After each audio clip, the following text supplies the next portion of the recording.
At least 50% of the world's population, I'd wager a bet, is not very happy with the job. We give them a space to reflect, like doing a simple exercise like looking at your life journey or visualizing your big dream gives people the space and the permission to start on that journey, which they might be unwilling or just unaware, left to their own devices. As women, we wait for that full clarity, full information, some kind of tell me I'll be good at this, tell me I'll be successful, and then I'll take the next step. I would say in a very interesting space where we're not fully traditional like a generation before us. At the same time, I don't think we gave ourselves the permission to be anything we wanted. Personas are Indian, right? You say Veera, you say Rani, you say Apsara. I feel so empowered because I have my language. Even a generation later, Nirupama, I think we're still facing guilt. I think it comes from a space of rebellion. Therefore, it's a little more vocal, probably louder. It's not so much the guilt of where do I go if not this, but it's the guilt of am I doing too much? Overwhelming need to live up to impossibly high standards that the world has set for you and feeling terribly guilty if you're not the perfect mother, wife, employee, boss, everything. I'm so tired of not having claimed my power all these years. And then you have the other side, which is probably not saying it in as many words, but there is that sense of having held the world up. But as you go to senior leadership roles, we know that women in India, actually are only 17% of CXOs. We saw that research. And when you come to CEOs, it's barely about 5%. So in a way, I can say we are speaking to a population which is predominantly male. But the nurturing quotient is really about the need for anybody in a leadership position to nurture themselves and to nurture others.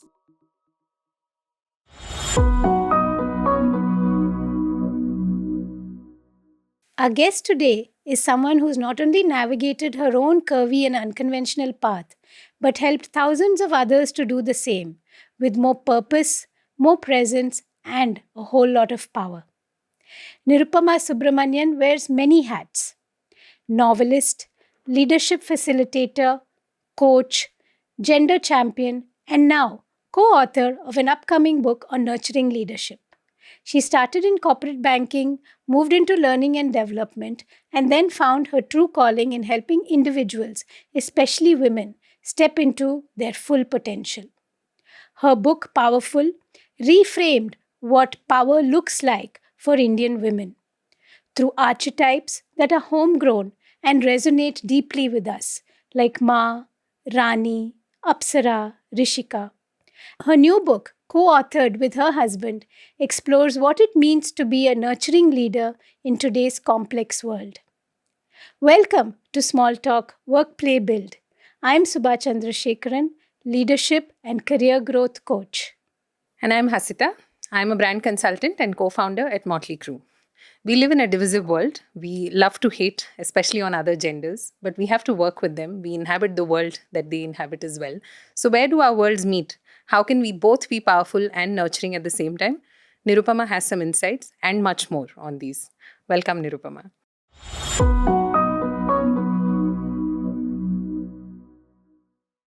Welcome, Nirupama, and thank you so much for being on Small Talk amid your busy book tour.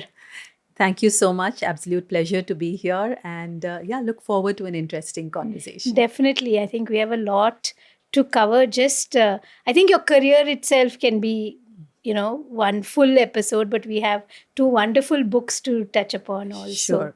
Right. So if I start with, your career journey, you used the word unconventional when we spoke earlier. But I think there's also an amazing breadth to it, right? So many things that you're kind of doing simultaneously, right? What's the core? What really calls to you? Yeah, that's an interesting thing. When I think back about the last 30 years, right, ever since I started working, I can see it's not been a straight and linear path. It's not been a straight and narrow path either. So when I finished my business school from XLRI, I was very clear I wanted a conventional career. I would join an organization, then I would grow steadily through the ranks and rise to the highest level possible. Of course, I started my career in banking, in financial services, in the corporate banking. And I thought at that time I kind of had arrived. I was Yeah. earning a nice amount of money. I was in a very reputed bank with a good brand name, Citibank. And I said, okay, this is it. Very soon I realized that I wasn't really happy in that space, not because of the organization, but because of the core work.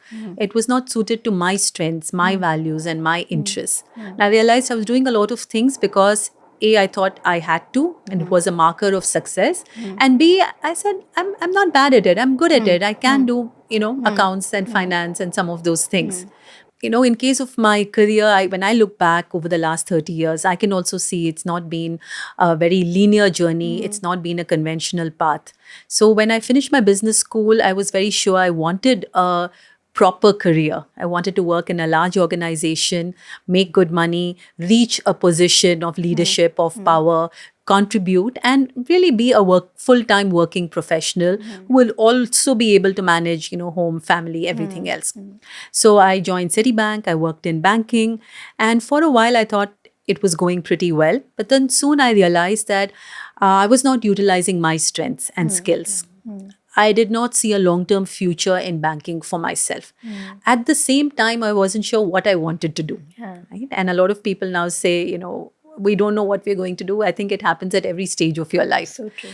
And at that time, I was considering different options. Do I do consulting? Do I take a break? Do I do anything else?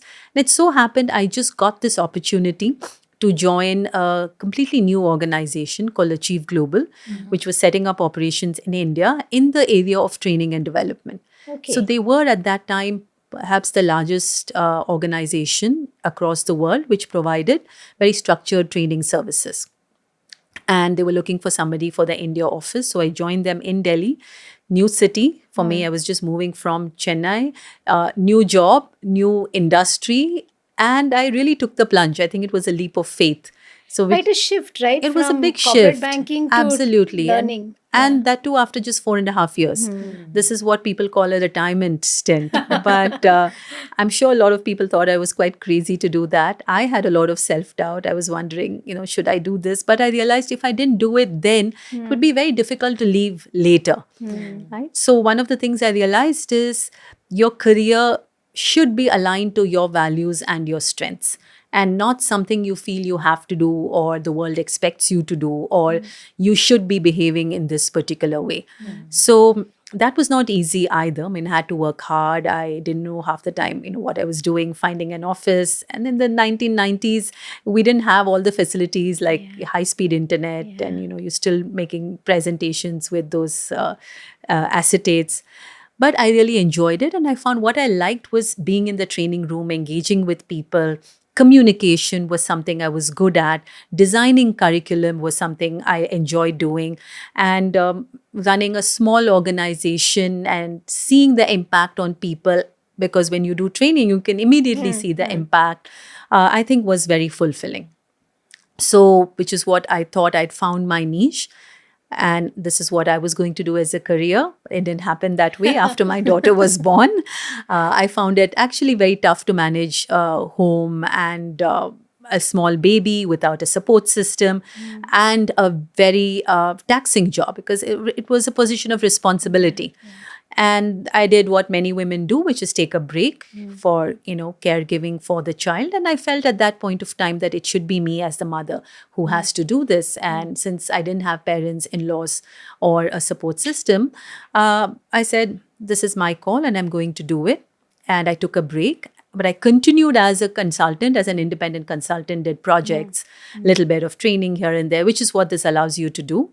And got back to my old love of writing, which I always enjoyed, never found the time or the energy or the mind space to do it. So I started writing smaller articles, publishing them here and there, just send it out and see what happens, participating in a couple of these contests. So between writing, looking after my baby daughter, and taking on these projects, I was reasonably occupied. Then after my daughter grew up and went to school, I started increasing the work that I did. And I had a short stint with Genpact as an internal training consultant. Again, they wanted to offer me a full-time job, but I found I had enjoyed freedom, flexibility, and autonomy very too difficult much. to It's get very back. It's very right? difficult to give that up. And I realized I was not motivated that much by monetary awards. And I have to confess, to be honest, one of the partners was working and earning a steady, stable income. And I'm grateful for that because it gave me the freedom to experiment and figure. Being economically independent has always been important for me. So I wanted to have something which would generate a reasonable income. At the same time, that was not the sole factor. And we were privileged enough to be able to manage with that and lead a reasonably good lifestyle. So that's what I did. And when the recession of 2008, 2009 hit, again, there was not too much work happening because I thought, okay, now this is my career. No, not too much work. So I wrote my first book at that time. So you started with fiction. I started right? with fiction and I did that. So, of course, now I do a whole bunch of things, which is why I said I don't know whether I can call it a career. Of course, the primary career is the coaching and leadership development work that I do. I'm also a writer. My fourth book is out. We run a nonprofit, a family nonprofit called My Daughter's Precious, and I'm deeply involved in that in terms of creating the mentoring program, which matches women with college students, and these women help them to mentor them, help them to become confident and career ready. I'm on a couple of boards. Plus, I love traveling, yoga. I don't call that a career, but for me, it's about leading a fulfilling life rather than having a linear life where you progress from one milestone to the other. Wow. Yeah. Interestingly, when we said work, play, build, that's exactly sort of where we were coming from Yeah. as well, to say that today you have to be a certain brand. If you're an author, you have to be an author for the rest of your life. If you're a coach, you have to be a coach for the rest of your life. But where is the space for the really colorful among us who are doing so many different things? How do we sort of, amplify that? And it's so reassuring in some ways to hear that it is possible and it is, very doable. And I'm also taking away that there's a lot of positivity. So every time there's been a flip in the script, you've managed to probably shift your mindset, or maybe it comes naturally to you. I'm just curious, how did you handle these transitions? Because right now, Nirupama, there are a lot of us, Yeah. at least 50% of the world's population, I'd wager a bet, is not very happy with the jobs that we have. Right? But I think we lack permissions, first and Yes. foremost. Privilege, of course, is a huge It's a thing. huge- But firstly, are we giving ourselves that permission to Yes. say, Yeah. Exactly. So I have found, self-awareness and doing that little introspection is very important, which is why I feel that through my coaching work, I provide a space for people to do that through the workshops which people attend, which is not just for a skill, but deep personal transformation. We give them a space to reflect. Like doing a simple exercise like looking at your life journey or visualizing your big dream gives people the space and the permission to start on that journey, which they might be unwilling or just unaware, left to their own devices. So I think having some time for yourself to think is very important. Expecting 100% clarity is not very realistic. So often you have to take the plunge with 40% or 30% clarity, go with your gut, but also be sure that whatever you do, you're going to be fine. Which is something I tell my daughter also, who's 24 and is going through the same questions of what do I do with my life. I think the important thing to realize is no matter what you do, you're going to be fine. You have the strengths, skills, resilience, and important support system, which is going to help you to get back on your feet or have your back. And you can afford to take some risks. Because once you realize you're not chasing material goods, that you don't want a bigger house or fancy cars, or you're not desperate about accumulating a large amount of assets, I think you can give yourself the permission to experiment. Provided, of course, you do make prudent financial decisions. And it's not about being rash, but really think about what is important for you, what is going to give you joy and fulfillment. And then some of the answers do reveal themselves to you. I think that's what gives longevity to whatever you do, right? If it's aligned to who you are Yes. and what you want out of things, Absolutely. it gives longevity. It gives you the strength to bounce back when, because like from what you're saying, you were doing consulting or freelance when that wasn't even a very kind of acknowledged Very way, true. right? It's 20 Today- years ago. Yeah. Now we're all gig workers today and it's it's- very there's something cool. fascinating about Yes. that. Correct. It's very cool to be, working on your own, Yeah. going to this little cafe and sitting. But Correct. in those days, Yeah. people No, even probably the thought I was corporate is foolish. more open Exactly. to, working with Yes. you today. Like they're not Absolutely. saying, are you a company? How many Yes. people are you? Show me the papers. Exactly. They're okay to take you on a Absolutely. project or a contract Yes. today. But it's been so much tougher then. What was interesting you said about 30-40%. We just spent 2 days with over 100 women, right, at Yes. Upsearch, talking about big dream and self-awareness. And I think it's very interesting that as women, we wait for that full clarity, full information, some kind of tell me I'll be good at this, Yes. tell me I'll be successful, Yes. and then I'll take the next step, right? And so, has all of this did that lead to so much of your work on women and their personas? Yes, absolutely. So my third book is called Powerful. The Indian Woman's Guide to Unlocking Her Full Potential is the subtitle. And it came from, I think, two different sources. One is my own personal journey as a woman, trying to hold it together, as a mother, as a wife, daughter, daughter-in-law. As a woman, I would say in a very interesting space where we're not fully traditional like a generation before us. At the same time, I don't think we gave ourselves the permission to be anything we wanted and do whatever we wanted like this young generation. So I also belong to that, middling generation, which is neither here nor there. We want something, yet, we don't know what we want. So that's my lived experience. Secondly, my professional experience as a coach and as a facilitator also led to this because I saw some differences between the men and the women when I was coaching them. Women would talk about guilt. Women would talk about the joys and pains of motherhood and what a close connection it had to their career. They spoke about not feeling confident enough. They spoke about not having clarity on whether a career was really right for them. Men had very little self-doubt. They have other issues, definitely, the pressure to perform, to be the provider, to be the stoic male who has it all together. So there were differences. Yeah. So that also led me on an exploration to see what is really happening here. And the third, if I might say, it is connected to my professional, is just what I was seeing in the world around me. Very few women in positions of power, especially during the COVID time. There was a lot of pressure on women to keep, the home fires running and manage their job. And a lot of women would say, I don't want to be at home. Office was my escape. One So place I could one go place to I could go where to I could run just away be from me, all right? of this. Yeah, So that put some pressure on women. I saw workforce participation dipping. So all of that, along with my own desire for learning more, research. I think one of my powers, which is the Rishika power of the seeker, is the ability to connect the dots and draw insights from that. So based on all of this, I actually looked at female archetypes. And I wanted to create something which would be in a different language that women could connect to. Especially focusing on women in India, because I think we have a very unique culture. The way patriarchy shows up in India, where we worship the goddesses but really don't want a girl child, is full of contradictions and polarities, which in many ways messes with our heads as well. And not just us, but the whole society. So I wanted to bring both a gender lens as well as an Indian culture lens, and give a playbook or a framework that would help women realize their own powers.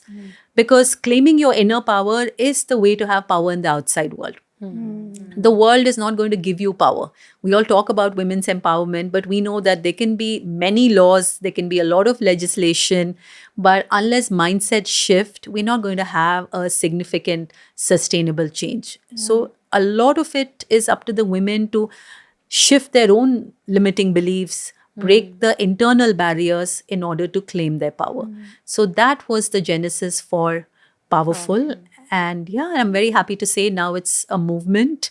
It really is. yeah, No, it really is. And I think that's what we were both so curious about or happy to see that. And I think somewhere you call it South Asia's first. It is. I'm happy to but say I think it it's is. global. I don't think there's anything that is because we've learned to put ourselves into, you're these four alphabets, or you're in this quadrant, Yes, Yeah. yes, but yes. not this kind of persona Yeah. that we really, really resonate with. And I'm sure, like, yes, the personas are Indian, right? You say Veera, you say Rani, you say Apsara, but there is an English Of equivalent course, to it. they are universal. They're universal. And I Exactly. don't think there's anything that currently fills that space where you feel so seen. Absolutely, which is what all the women who I have engaged with. So now close to 5,000 women have taken the assessment. I've done many workshops and seminars, and with the book, the assessment, the workshops, the seminars, and coaching, I would say close to 10,000 women would have been touched by the Powerful Life system in some way. And one of the things they always say is, I feel so empowered because I have my language. I can talk and say, my ma needs some work, or I have to evoke my apsara. And it connects at a very deep, visceral level, which another language or male terminology may not. And having your own language is a form of power, Yeah. right? Something that connects to you is a way of empowering yourself. So, even after yesterday's program, so many women came and said, I know I have all the powers within me.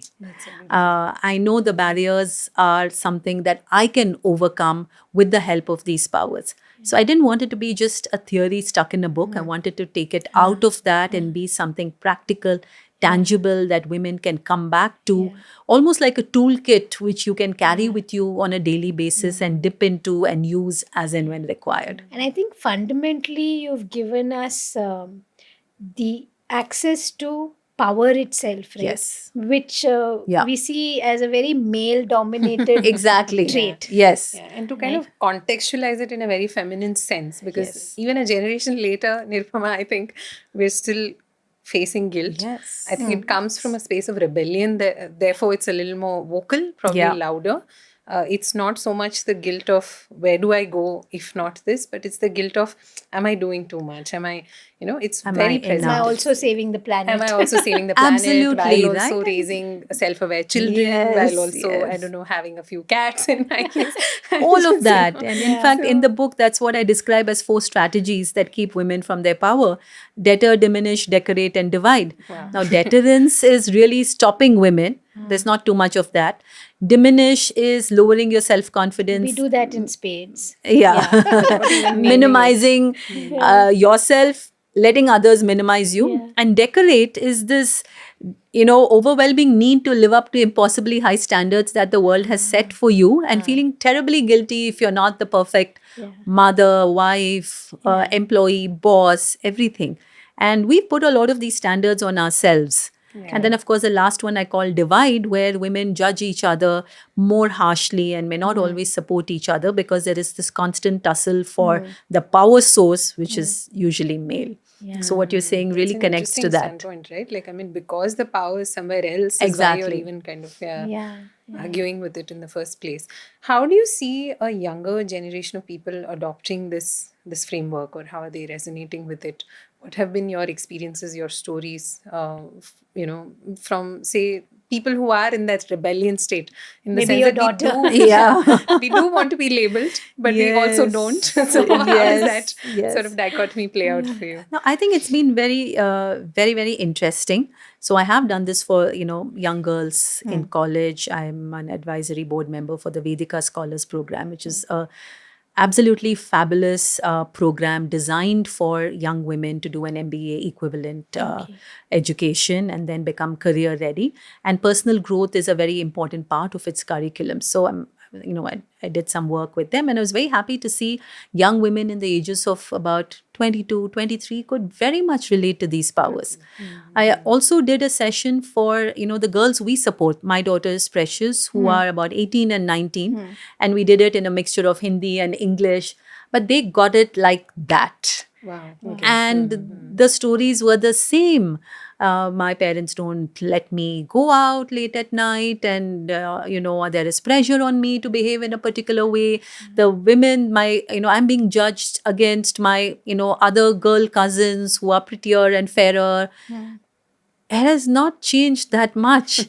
I think the younger generation is probably more vocal. Correct. And in terms of sheer numbers, probably many of them are stepping out.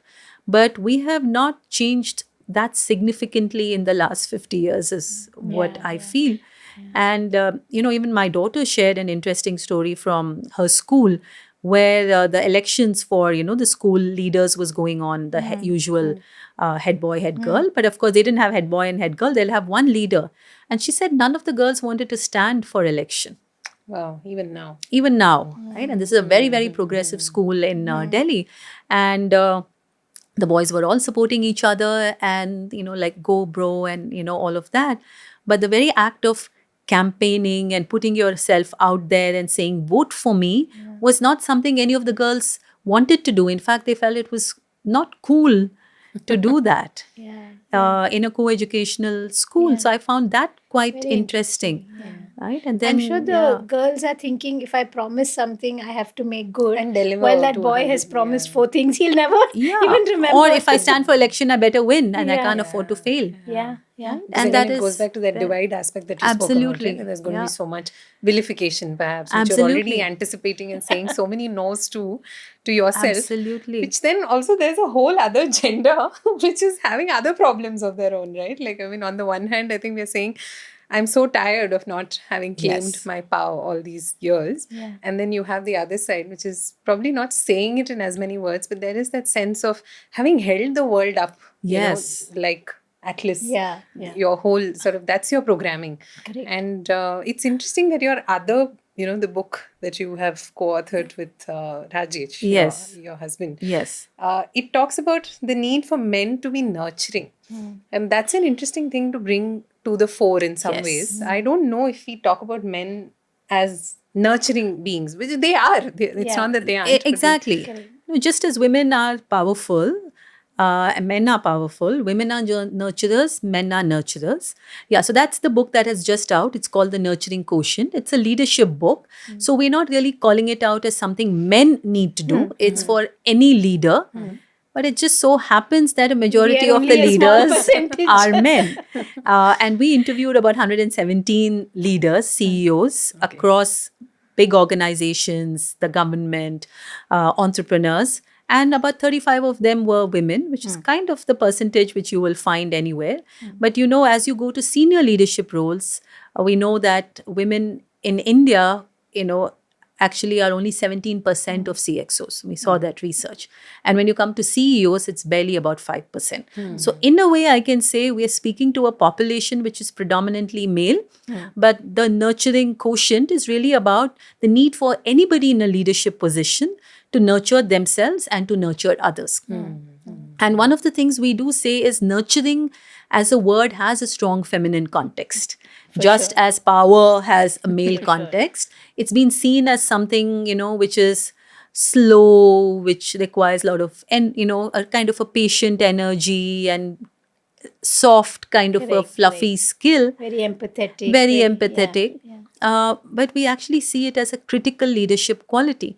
And especially in the post-pandemic world, and in a world where there's a large proportion of these Gen Zs and Alphas, the old leadership models are not working.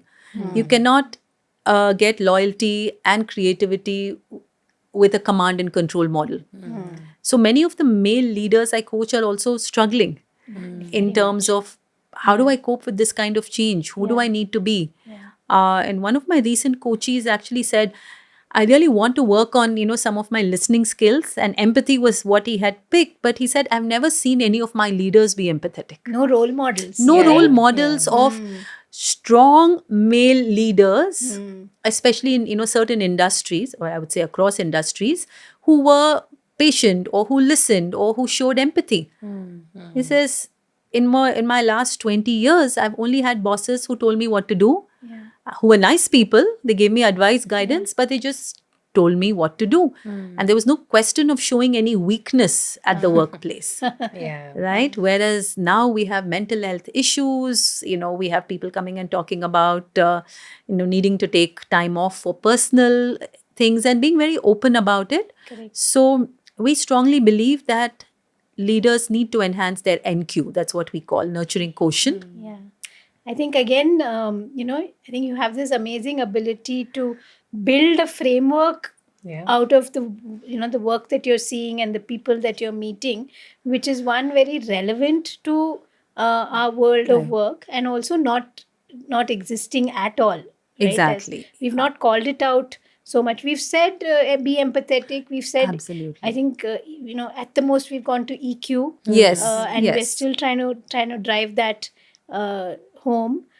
So with the number of people that you meet as a coach and in your leadership sessions, etc., what do you find is the biggest blind spot, or what's the one thing that the group goes, okay, now I realize I need that. Yeah, I think the first thing which we discovered was the importance of nurturing self.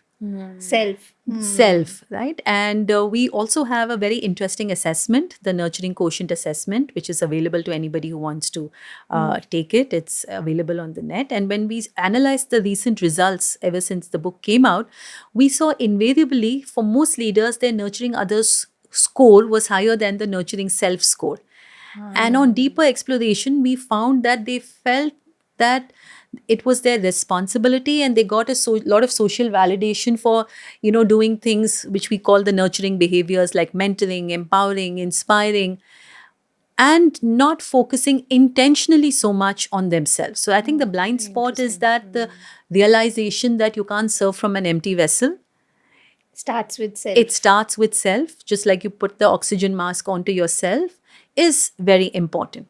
Of course, many of the leaders we spoke to are doing it, but I always found that was a big aha, that it starts with you, right? And of some of it comes with age, wisdom, but it's really, how do you nurture yourself in terms of the physical, mental, emotional, and spiritual domains, which in a way sets the stage for you to build an ecosystem. And today, leader cannot do it on her own, I will say, right? No leader, whether male or female. Yeah. You need the support of others. Yeah. And even if you are an individual contributor, even if you're not the CEO, you need to really nurture a support system, and you need to take care of yourself. And today we're seeing there are thousands of people getting laid off. Every day you open, your news, you're like 10,000 people laid off here, so many laid off there. And if your job was your source of identity and validation, it's just gone like that. Then what do you do? Right? What are your other interests? Have you built resilience? Have you taken care of yourself? Do you have people who you can rely on, reach out to? So that becomes even more important. So I would say don't wait for a heart attack to start taking care of your health. Yeah. Don't wait for the pink slip to start reaching out to people. So continue to nurture yourself and build a very good ecosystem, which is not just as a leader and your team, but how do you nurture people around you? And I'm just wondering, like, the minute we say leader, we're kind of thinking of this at least 40-year-old plus, right? But today in this whole startup Yeah. ecosystem, they're 20, they're 25, and they're CEOs, and they're running large, Yeah. e-commerce companies, and Correct. AI and Yes. fintech and everything. So these young leaders, do you find that they are still very similar in the sense that you have to tell them it starts with you and awareness, and or have we as a parent generation done a slightly better job? Yeah. That's an interesting question. I'd say it's a mixed bag. We have interviewed some startup founders. I won't say they're in their early 20s, but people like, Vinita Singh and Kaushik of Sugar Cosmetics, Mallika and Mohit Sadani, who started Momsco, Anant Goyal of Milk Basket. So these are all startup founders, but probably in their late 30s, early 40s, because we intentionally wanted people who have a leadership track record, and they are very mindful and very intentional about nurturing self and others. I also work with some groups of founders, and I've seen it's a mixed bag. There are those who are like, go, let's work, 20 hours a day, pull all-nighters. But there are, I think, enough number of younger people who are more self-aware, who intentionally take time out to nurture themselves, cultivate a passion outside of work, and be more nurturing to others as Or well. maybe at least more receptive to this, right? Absolutely. Like Right? because maybe because you know that you're young enough to change If also. required. Yeah, I was also thinking, I mean, not what does scary. nurturing look like in a high growth startup, right? Like, I think Yes. we take a lot of pride in saying we're growing very quickly. Yeah. But what I'm hearing from, Vinita's story is that it is possible to sort of, Of do course. both. Yeah. And we spoke to, I know I've also met other startup founders, who say, the biggest challenge we have is attracting and retaining talent. Single biggest challenge, not even funding as much as getting the right set of people, grooming them, and then keeping them. Attritions are really high in the startup world, and many of the ones who stay back are actually doing it in the hope of cashing out soon. They're not bringing their whole selves to work. So, in this so called war for talent, it's extremely important to have a workplace where people feel Seen and heard seen, and, valued, bring their whole selves to work. Yeah. And there are startup founders, who are doing it, and who want to go beyond just making profits to really supporting people who have a purpose, who want to create strong teams. So I do There's hope. see that. Absolutely. And we also have examples of founders from overseas who have been these, how shall I say, typical founders and have not really succeeded on a sustainable level. Right? It might be great in the early days of a startup, but if you want to scale, you do need to do what we say that a leader as a gardener does, right? Which is what we share in Nurturing Quotient, which is you first have to prepare the soil, which is create this proper environment with right values, provide resources. Then you have to plant the seeds, get the right people who align with your environment, plant the seeds of new ideas, then provide water and sunshine. Mentoring, coaching, training, resources, directions, freedom to experiment, psychological safety, all of that, and pull out the weeds. Right? So it's not just a nice touchy-feely thing to be nurturing. You have to be able to spot bad behaviors, root that out, give feedback, constantly see, hey, what's not working in my garden? Are there, alien elements coming and attacking the sentiments of my people, and how do I root out some of that? So it's really a form of tough love, and it's not just being goody or pampering people. It's I think about visually this. that's now like kind making of a easy lot to more see, sense. right? Yeah. And I'm just wondering, like you've done work with so many Indian leaders, is there something that equips them to go and do really well to lead global organizations? Are we doing something right? So let me say the jury is out on that. Every time an Indian, We claim them and becomes the celebrate. CEO, we rush to claim credit for yeah. Indian culture and Yeah. values. But each person is a product of so many influences over and above the Indian parenting system and early education system. But I would say probably the one thing that stands out is the willingness to work really hard and stay the course. That we bring to the Right? table. I think Yes. that we bring to the table, and the generation which is becoming, taking on leadership roles now if they've grown up in a typical Indian middle class environment, they really know that you have to pull your socks up and get to it and work hard and keep your head down and bring the results. So probably that kind of work ethos Correct. is quite helpful for you to stay the course and reach a certain level. No, I think that environment of scarcity that we grew up in, I Yes. think that really does Clear help. role even. Yeah, Say it that makes okay, you put your head mindful, down. it makes you prudent. At the same time, there's a great Indian jugaad, which is an interesting mix of you take risks, you make do, you get by, and do what needs to be done. Correct. Get the job Get done. the job done. And frankly, if it doesn't work out, there are so many of us that the story will just. I feel like as much as Numbers, we right? celebrate The numbers, heroes, exactly, right? If you say as a percentage, it's probably I think not the less. last bit I want to touch upon is you also sit on boards, right? Yeah. One, it was interesting when we sat with so many women at Upsurge. That was a very, important area of like a landmark achievement, right? Like I'll do well in my organization, I'll become a CXO, but I also want to be on boards because there's this ability to see everything, from the top, see various parts of the business, be part of key decisions. What do you feel that has added to you, sitting on these boards, and what is that one kind of skill maybe that's needed to be there? I think for me, I've just learned so much more, because as an entrepreneur, as an independent consultant, you can be in your siloed world or have a very superficial overview of the clients who you work with. Yeah. So I work with multiple clients, so I'll never be an expert in any one industry. But I sit on two very different boards. One is an advisory board, one I'm an independent director of two very different kinds of organizations. So I think for me personally, it just opens up my mind, and I know what's a bigger picture, what's the world outside my job and my work. So I think that's very important. So I would say the ability to have a big picture thinking and be very learnable, right? You just because you're on the board, it doesn't mean that you know everything. Yeah.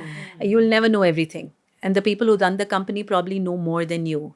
But ability to ask the right question and see what's going on, or where is an area where I can really contribute to this organization, I think is very important, and not being intimidated by that role or position. So I know a lot of people at my tenure, my batchmates from business school, are on boards, and they bring a lot of value to it and are able to provide And it's interesting advice that and at that stage, inputs. right, after 30 years of Yeah. working in different, you still need to bring that growth mindset to Completely. that role, right? To say, Yes. hey, I'm here, I'll help, I'll look at it from top down, but I still don't know everything. Exactly. And I have questions and I Yeah. need answers and I need to learn. Absolutely, right? So I'm like, say I'm on the advisory board for Vedika. So my contribution is to bring that gender lens and the perspective of what's happening with women, what's happening in women's careers. But I really don't know how it is to run an educational institution. So it's fascinating for me to learn, what are young people looking at? How do admissions work? So it's been very, very Which also interesting. says that if you constitute a board which has Diversity, in that there's so sense, much yeah. power in Yes, that group. Yes. So I think to kind of to wrap up all of these facets of the things that you've been doing and the things that kind of you wake up and you kind of have a choice, right? What you're going to spend today on. A Not little all the bit. time. Sometimes I do wonder, like, what have I signed up for? What's Yeah. next?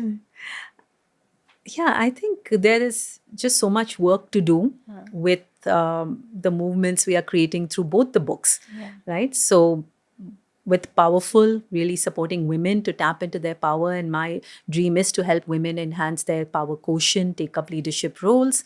And with the Nurturing Quotient, it is to help leaders enhance their nurturing quotient to create a happier, healthier workplace. So right now, it's really looking at how to bring both of these. And very interestingly, though it didn't happen very intentionally, I can see both the books in a way are about balancing the masculine and feminine energies in the world. Very true. Very true. It's claiming power and being nurturing. So I think it's really about building this and growing this. It's about, in a way, I think what's next for me is nurturing both of these elements Beautiful. and Somewhere seeing they how to meet, grow it. right? Yeah, They absolutely. organically, they do meet. Yeah, And, it's the about world needs embrace. more Yeah, of that. how do I embrace the power of and at a personal level, and how do we take this to more people to really bring about a more just, equitable, and balanced society? I think that is what is exciting, that you see it as a movement. It's not an idea that you've just put into the Yes. world and said, hey, if you want, you pick it up.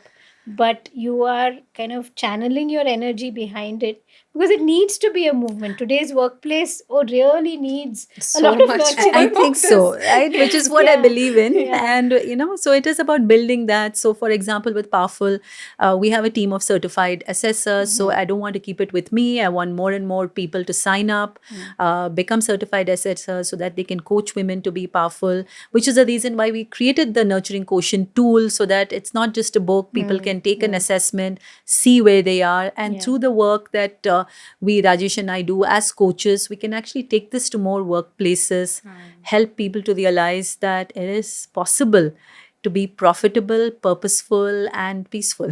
Yeah, the last one. And I realize I have one last question for you. Do you enjoy working with your spouse now? Let's say it's a learning experience, and we are still together. And if I were to say it's all a bed of roses, I would be lying, and he would also not agree to that. But obviously, yeah, there are huge benefits of collaboration. We both bring different energies, different ways of looking at things, thinking through things, and that really helps. At the same time, as somebody said, yeah, this was a labor of love, but we know who goes through labor pains. Well said. Yeah. Because I always, worry about kind of bringing the work home, and then, Yeah. it just like is Yeah. part of everything that you're talking about. Now boundaries are blurred. There's no Yeah, work, there's no yeah. home. Yeah. We both are in different places. We're on the phone saying, when is the next session? What do we Yeah. do for the launch? Who are you Yeah. coaching? So You have enough to keep you apart. So I absolutely. think you have to I think- intentionally come exactly, together. right? I think that is very important. Take space, make space, give space. I think that's what we try to do. Yeah, that's a good mantra. Because we both have kept our spouses very away from From our whatever work we lives. do, and Yeah. as have they actually. As of they. Yeah. But that's useful.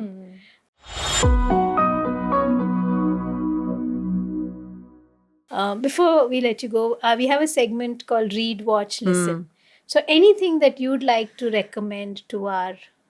Yeah, I do a lot of that actually. I do read a lot. I love watching, but I watch mostly stories and shows on Netflix, and I do listen to some podcasts. I think this could be recency effect, but I've really started enjoying the work of Alain de Botton. The last book that I read, Pleasures and Sorrows of Work, was very, very interesting Nice and gave title. Yeah.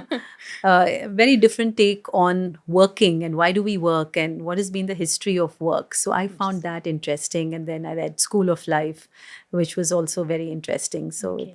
it's a philosophical and yet different take on some of the things we may not notice. So Lovely. I'm enjoying that. And That's a new author for me to look at. Yeah, Thank you for that. Thank you so much, Nirupama, for your time. I know you're busy and rushing to a book launch. Thank you for taking the time my and sharing pleasure. these nuggets with Yeah, us. Thank you, Small Talk, for giving me a platform to talk about some things that I'm passionate about, which relates to my purpose. And I hope more people will become powerful nurturers. Absolutely. sure. Yeah. Thank you. Thank you.